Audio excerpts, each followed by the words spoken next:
Terima kasih masih di Breaking News Kompas TV, saudara. Masih terkait dengan update informasi evakuasi dari para korban yang sampai saat ini terkait dengan pondok pesantren yang ambruk di Sidoarjo, Jawa Timur. Dan untuk mengetahui terkait dengan perkembangannya, kita sudah terhubung dengan Dr. Nasib, ahli forensik. Selamat pagi, Dr. Nasib. Dr. Nasib, selamat pagi. Selamat pagi. Oke, Anda bisa mendengar jelas suara saya, Dok? Ya, saya mendengar dengan jelas. Oke, terima kasih Dok sudah bergabung di Dialog Breaking News pada pagi hari ini. Dok, yang saya ingin tanyakan hingga saat ini dari laporan jurnalis kami di RS Bayangkara tadi bahwa masih terus dilakukan pengenalan identitas dari para korban atau jenazah terkait dengan pondok pesantren yang ambruk di Sidoarjo. Prosesnya akan seperti apa, Dok, kalau penjelasan secara awamnya? Baik, terima kasih. Untuk disaster victim identification, untuk proses identifikasi dari korban massal itu, prosesnya yang pertama adalah kita harus mendapatkan dulu data-data antemortem. Data antemortem yang dimintai oleh tim nanti kepada keluarga, lalu setelah itu kita cocokkan dengan data postmortem setelah dia mati. Lalu nanti data-data itu akan kita rekonsiliasi, direkonkan dengan keluarga. Lalu setelah itu baru akan dilakukan lagi dengan identifikasi. Maka dia nanti akan rilis dengan teridentifikasi.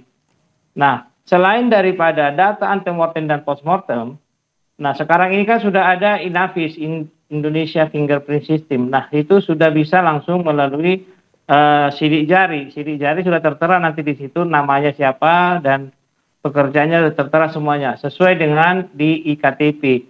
Nah, kalau sudah teridentifikasi pun dia melalui sidik jari, tetap kita lakukan rekonsiliasi dengan keluarga untuk menentukan bahwa dia teridentifikasi nanti dari data antemortem, data postmortem dan sidik jari. Nanti dicocokkan kepada keluarga, apakah keluarga setuju dan menerima bahwa ini adalah keluarganya yang meninggal itu. Nah, setelah keluarga terima dan setuju, dan itu tanda tangan dirilis, diberikan kepada keluarga. Itu tahapannya. Oke, Dok, berarti Anda mau bilang bahwa peran dari keluarga, data-data dari keluarga ini atau proses pengenalan dari family, dari para wali ini menjadi salah satu sebuah porsi yang besar ya sebenarnya? Ya, terutama bagi orang yang terakhir sekali melihatnya. Contoh dia berpakaian sewaktu pergi ke situ, pakaian yang terakhir warna apa, pakaian apa, celananya apa gitu, pakai topi atau pakai apa itu. Ya. Oke, Dok, kalau dari penjelasan yang Anda sampaikan tadi, kemarin dari tim DVI Polri mengatakan bahwa mereka lumayan agak kesulitan untuk mengenali karena korban sudah berada lama dalam timbunan reruntuhan pondok pesantren tersebut, pun juga dari beberapa bagian tubuh yang sudah rusak untuk dikenali, dan ini yang masih menjadi terus proses yang terus memakan waktu bagi tim DVI Polri dan dikatakan kemarin ya lumayan kesulitan. Nah, bagaimana sebenarnya untuk mengenal ataupun bisa melihat lebih jauh dari proses DVI atau proses identifikasi ini, Prof? Melihat ya yang menjadi analisisnya sudah dalam kondisi yang ya tidak seperti semula. Ya, kalau ada korban yang sudah mengalami proses pemusukan dan sudah tidak bisa dikenali lagi dari wajahnya, maka ada beberapa tahapan, yaitu yang pertama kan mungkin akan dicari dulu sidik jarinya.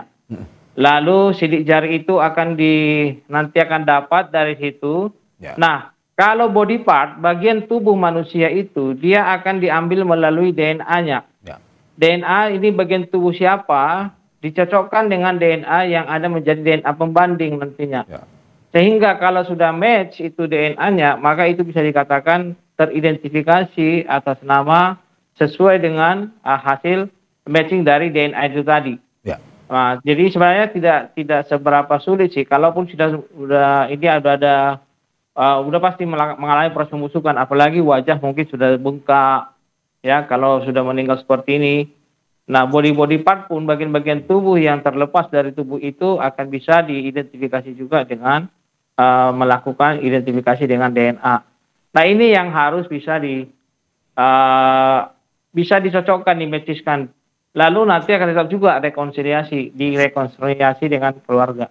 Oke, Dok, Anda mau bilang bahwa jika memang sidik jarinya sudah tidak bisa dikenali atau rusak, berarti satu-satunya jalan terakhir adalah pengenalan melalui DNA itu ya?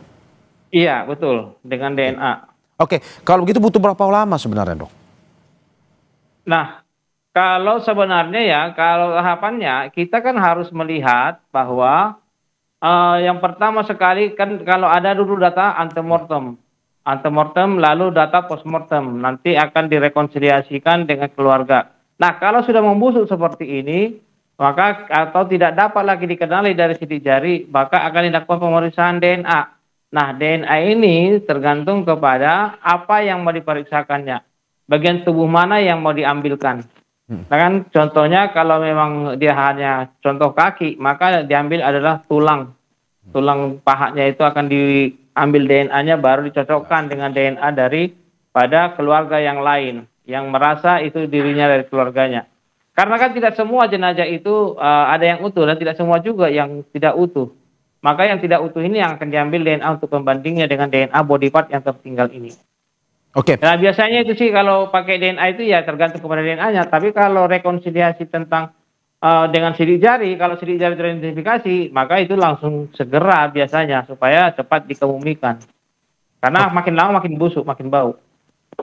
Oke, berarti kalau secara ilmiah penjelasan yang dari tadi Anda sampaikan, walaupun dalam kondisi yang tidak dikenali lagi bagian tubuhnya, tetapi memang masih bisa dikenali dengan proses DNA tadi ya? Sesusah apapun Ya, tetap melalui DNA tadi ya? Iya, betul. Oke, Betul. Prof, kalau misalkan kita katakan antara data yang dibawa oleh keluarga dan DNA-nya sampai saat ini mungkin saja belum ada kecocokan. Apa proses selanjutnya misalnya? Nah, kalau tidak ada kecocokan dengan DNA ini atau dengan data antemortem itu tadi, direkonsiliasi itulah nanti akan dijelaskan kepada keluarga. Contoh ya, saya bilangkan bahwa hasil pemeriksaan data antemortem yang mengatakan bahwa namanya si A. Dan hasil dari data postmortem tetap namanya si A. Tapi dari data dari DNA, Ya. dia tidak si A. Dan itu diberitahukan kepada si keluarga hasil rekonsiliasinya itu. Nanti kan rekonsiliasi ditemukan dengan keluarga. Ya. Hasilnya data antemortem ini, postmortem ini, tapi DNA-nya begini. Bagaimana Bapak Ibu kalau kami sudah meyakini bahwa ini adalah si A. Nah, keluarga terima atau tidak? Nah, kalau dia terima ya ditandatangani teridentifikasi dengan itu. Nah, bisa jadi ketidakcocokan DNA itu mungkin apakah itu tidak anaknya kandung atau bagaimana kita tidak tahu. Ya, ya. Tapi jelas apakah mereka terima tanda tangan rilis dilepas. Oke, kalau kita berbicara seperti ini, Dok, lebih valid mana sebenarnya? Data antemortem, DNA atau sidik jari sebenarnya? Nah, data yang paling valid itu adalah DNA dan sidik jari. Itu yang data primernya, yang data sekundernya itulah antemortem dan postmortem. Kalau sudah DNA teridentifikasi, DNA itu adalah jaminannya bahwa sudah DNA teridentifikasi sudah. Oke. Karena hampir tidak ada sama DNA di seluruh muka bumi ini belum ada. Walaupun kembar sekalipun tidak bisa. Oke, biasanya Dok kalau kita lebih teknis melihat satu korban atau satu jenazah, untuk pemeriksaan itu butuh waktu berapa lama biasanya Dok untuk mengenalinya?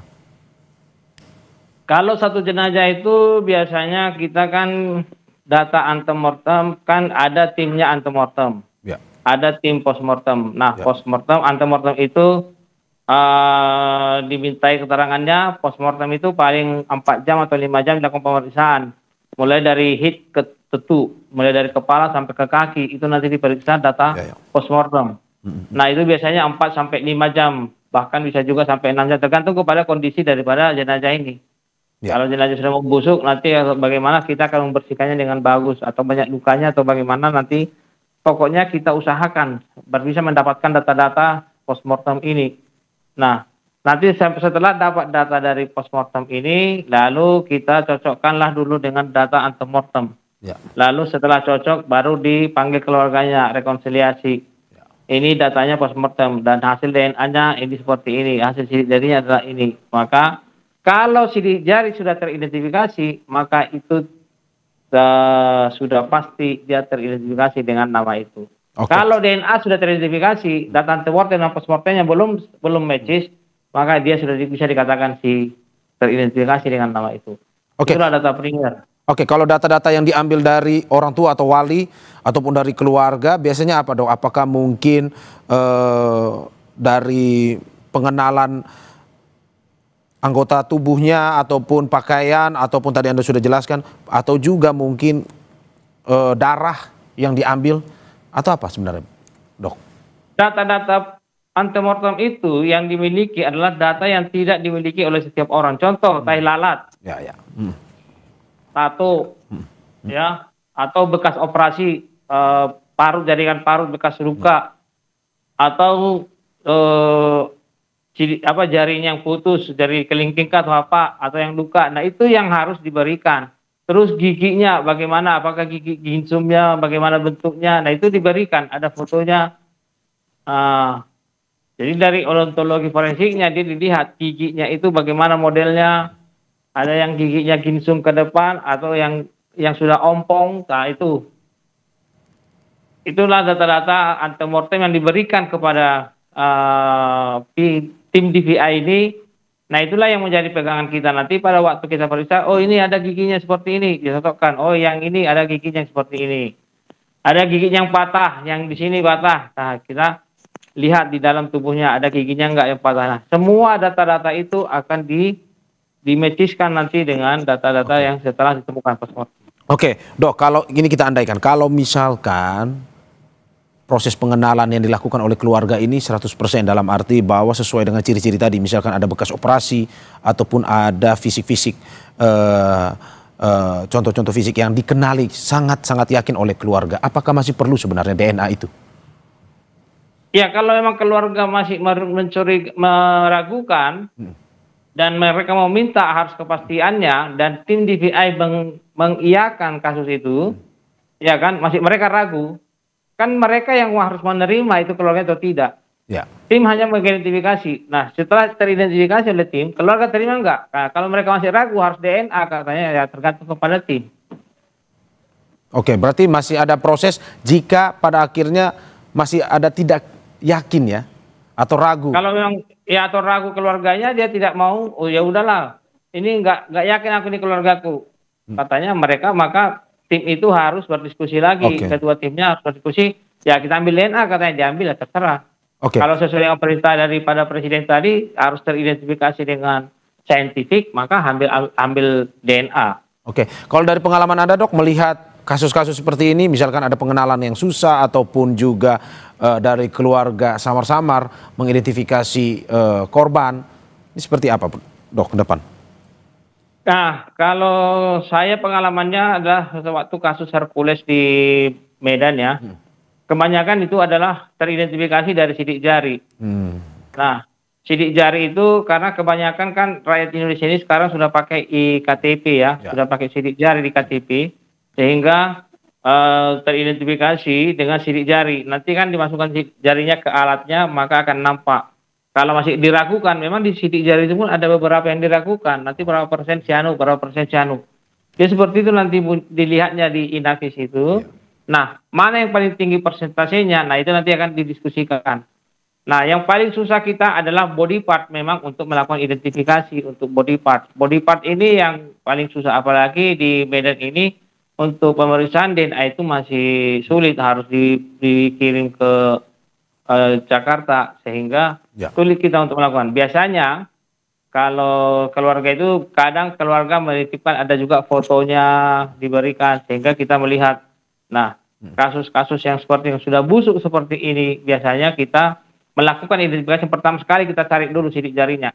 Terkadang kan kalau ada yang sidik jarinya sudah terkelupas karena dia disiram dengan air banyak, waktu itu kan kebakarannya disiram, sehingga kita cari lagi tuh goretannya itu dicari, dicocokkan lagi supaya dapat teridentifikasi. Biasanya paling sulit itu adalah body part yang paling sulit untuk identifikasi. Oke, dok, apakah Anda pernah dari pengalaman Anda juga bahwa misalkan DNA-nya sudah cocok tapi mungkin pengenalan dari keluarga korban yang merasa bahwa oh ini bukan nih keluarga kami atau ini bukan bagian dari yang kami kenal atau korban atau jenazah yang kami kenal. Apakah pernah seperti itu, Dok?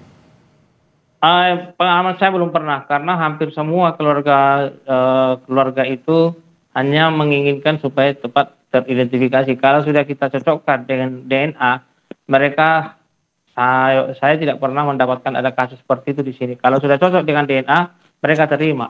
Kalau sudah cocok dengan sidik jari, mereka terima. Biasanya seperti itu. Oke. Dr. Nasib Situmorang, tahan sebentar karena ini menarik untuk kita bahas terkait dengan identifikasi para jenazah.